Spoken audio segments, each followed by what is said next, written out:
Lula chama encontro com o presidente venezuelano de momento histórico e ressalta o que ele chama de importância para a política externa. Justiça Eleitoral caça mandato do deputado Marcelo Quivela e o torna inelegível por 8 anos. Supremo Tribunal Federal forma maioria para tornar réus mais 131 denunciados pelos atos golpistas de janeiro. Prefeitura de São Paulo forma mais de 1.000 jovens para empreender através do projeto Meu Trampo.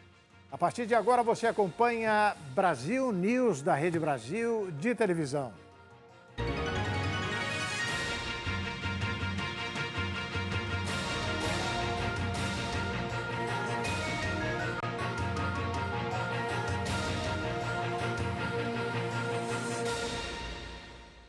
Num pronunciamento gravado hoje, Lula disse que encontro com o presidente da Venezuela, Nicolás Maduro, é um momento histórico e criticou o que ele chama de narrativa antidemocrática contra a Venezuela. Após 8 anos, o presidente da Venezuela, Nicolás Maduro, retornou ao Brasil, desta vez para a cúpula de líderes da América do Sul, marcada para terça-feira. Maduro não visitava o Brasil desde 2015, quando esteve na posse do segundo mandato de Dilma Rousseff. Durante o pronunciamento, Lula afirmou que este encontro é um momento histórico e que brigou muito pela Venezuela. Eu briguei muito com companheiros sociais-democratas europeus, com governos, com pessoas dos Estados Unidos. Eu achava a coisa mais absurda do mundo para as pessoas que defendem a democracia era as pessoas negarem que você era presidente da Venezuela, tendo sido eleito pelo povo, e o cidadão que foi eleito para ser deputado fosse reconhecido como presidente da Venezuela. O cidadão citado por Lula é o auto-intitulado presidente da Venezuela, Juan Guaidó, reconhecido como presidente pelo ex-presidente Jair Bolsonaro, pelos Estados Unidos na gestão Donald Trump e por outros líderes de direita no continente. O petista ainda ressaltou que o preconceito contra a Venezuela continua. E o preconceito continua ainda. Você tem clareza que o preconceito contra a Venezuela é muito grande. Você tem preconceito de quantas críticas a gente sofreu aqui durante a campanha por ser amigo da Venezuela. Havia discursos e mais discursos que os adversários diziam não, porque se Lula ganhar as eleições, o Brasil vai virar uma Venezuela. Se Lula ganhar as eleições, o Brasil vai virar uma Argentina. Se Lula ganhar as eleições, o Brasil vai virar uma Cuba. Quando, na verdade, o único sonho nosso era ser o Brasil mesmo. E disse querer uma integração plena com a Venezuela e não apenas comercial. Na sua vez de discursar, Maduro falou em relação virtuosa com os empresários brasileiros, afirmando que o país vizinho está de portas abertas, com plenas garantias para todo o empresariado e assim retomar o trabalho conjunto. E esperamos que nunca mais ninguém feche as portas entre o Brasil e a Venezuela e que sempre juntos possamos enfrentar os desafios e caminhos desse desenvolvimento compartilhado. Brasil e Venezuela precisam estar unidos de aqui por diante e para sempre. Obrigado, presidente Lula.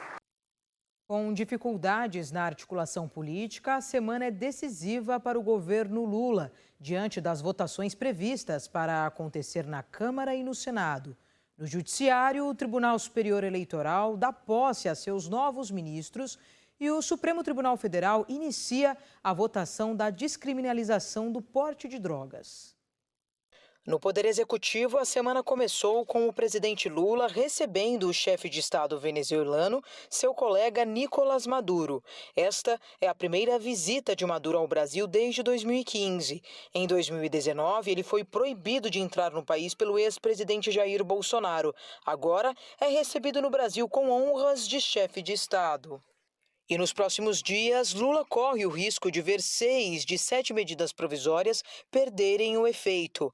A MP 1154, que reformula os ministérios, é a que mais mobiliza o governo e deve ser aprovada com mudanças. A previsão é que a MP seja votada no plenário da Câmara dos Deputados nesta terça-feira, dia 30, e no dia seguinte no Senado. Rui Costa disse que o governo fará esforços para retomar o texto.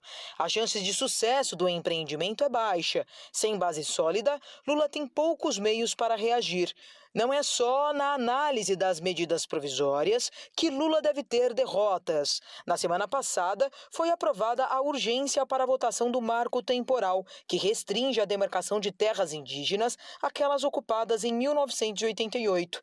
O governo é contra, mas o placar que determinou a urgência 324 a 131 mostra que há pouco para o governo fazer.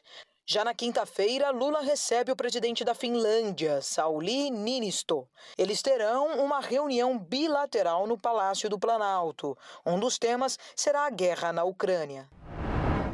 No Congresso, a relatora da CPI do 8 de janeiro, Elisiane Gama, do PSD do Maranhão, apresenta o plano de trabalho do colegiado com o cronograma das investigações. O governo tem maioria no grupo. Elisiane é próxima ao ministro Flávio Dino, da Justiça, principal alvo dos bolsonaristas, e deve tentar blindá-lo. No Judiciário, o Tribunal Superior Eleitoral dá posse aos advogados Floriano de Azevedo Marques e André Ramos Tavares como ministros titulares na terça-feira. Já a presidente do STF, Rosa Weber, pautou para a próxima quinta-feira, dia 1º, a ação que questiona o artigo 28 da Lei de Drogas, que considera criminoso quem compre, guarde, transporte ou leve consigo substâncias do tipo. A Câmara Federal vai votar nesta terça-feira o marco temporal dos povos originários. Para o nosso comentarista, Ney Gonçalves Dias, esta é uma semana de protagonismo para os indígenas na Câmara e no Supremo Tribunal Federal. Nesta mesma semana, uma ação semelhante encontra-se pautada no Supremo Tribunal Federal. O que acontece é o seguinte: os ministros do Supremo estavam incomodados em votar essa matéria, porque não se sabe a posição da Corte com relação ao marco temporal dos povos indígenas. E alguns ministros sugeriram ou pediram ao presidente da Câmara, Arthur Lira, para que pautasse a matéria e tirasse da pauta do Supremo. Então, possivelmente, o Supremo estaria dividido e não se sabe. Pois bem, assim sendo, a Câmara vai votar amanhã, é ponto encerrado. Se a Câmara votar amanhã, a ministra Weber depois tira de pauta no Supremo Tribunal Federal.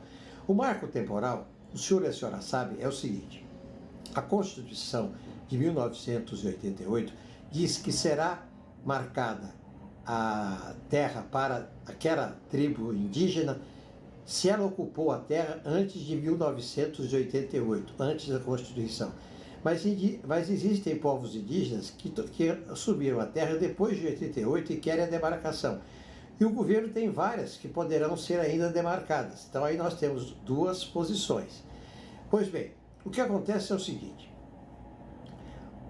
o Supremo Tribunal, a Câmara dos Deputados, é favorável à Constituição de 1988. Portanto, ela vai votar amanhã favorável à Constituição, que diz o seguinte: vamos demarcar a terra indígena que foi ocupada antes de 1988 e ponto. E fica prevalecendo esta decisão a qualquer outra decisão. Acontece o seguinte: o governo não quer que isso fique nesse tom. Então o que o governo está fazendo? O governo vai pressionar o Senado, porque da Câmara vai para o Senado. O governo vai pressionar o Senado, vai pedir para o Senado, vai insistir no Senado, para que o presidente Rodrigo Pacheco sente sobre a matéria e deixe a coisa rodar. A Justiça Eleitoral cassou o mandato do deputado federal e ex-prefeito do Rio, Marcelo Crivella. Com a decisão, ele fica inelegível até 2028 por abuso de poder político.